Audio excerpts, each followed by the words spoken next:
जैसे ही बच्चा 6 माह तक पहुंचता है, बच्चों के जो गम्स होते हैं वो थोड़े सख्त होने लग जाते हैं, गम्स मैच्योर होने लगते हैं, दांत निकलने का जो अमल है वो शुरू होने लगता है। तो उस दौरान ही बच्चों को बाज़ औक़ात डायरिया, लूज़ मोशन के प्रॉब्लम्स देखने को मिलते हैं।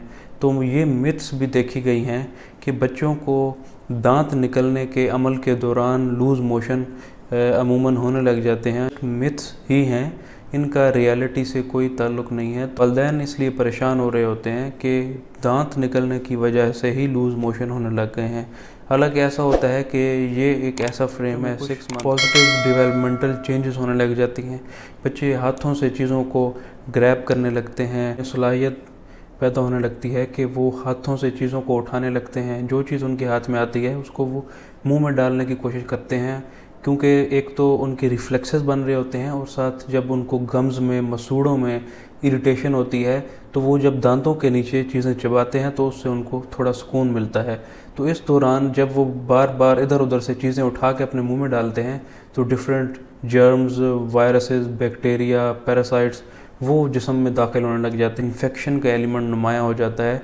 तो इनडायरेक्टली दांतों के अमल की वजह से उनको डायरिया तो हो रहा है। आप हाइजीन को बरकरार रखेंगे, जो चीज़ें बच्चों के इर्द गिर्द पड़ी हैं आप उनको प्रॉपरली वॉश करके रखेंगे, बच्चों के हाथों की सफाई का ख्याल रखेंगे, अपने हाथों की सफाई का आप ख्याल रखेंगे, तो जो बच्चों के जिस्म में इन्फेक्शन जाने का एक एलिमेंट था, आप जितना उसको कम करेंगे तो उतने ही बच्चे इन्फेक्शन से बचेंगे।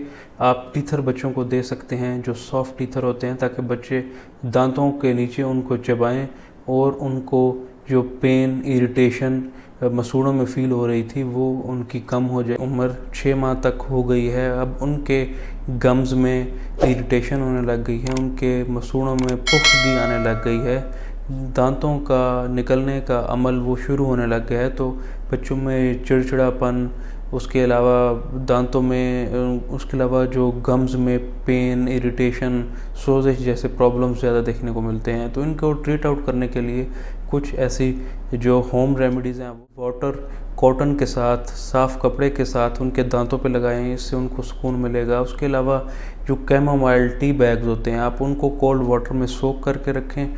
उसके अलावा आप उस पानी में से बाद में कपड़ा डिप करके उनके मसूड़ों पे, गम्स पे लगाएंगे तो उससे उनको रिलीफ मिलता है। उसके अलावा टॉपिकली जो लोकल एनेस्थेटिक ड्रॉप्स होते हैं जिनको डोल्टी के नाम से पहचाना जाता है मार्केट में, अब वो उनके जो गम्स हैं, मसूड़े हैं, आप उस पर जो कॉटन बड्स होते हैं आप उनके साथ उस पर लगा सकते हैं। आप अपनी जो फिंगर की टिप है उसको वॉश करके वो आप बच्चों के दांतों पर अप्लाई कर सकते हैं। अगर उसके बाद भी उनकी जो पेन है वो फिर भी बरकरार है तो सम टाइम आप उनको पेनाडोल ड्रॉप्स दे के, पैरास्टामोल ड्रॉप से उनकी आप पेन को रिलीफ़ कर सकते हैं।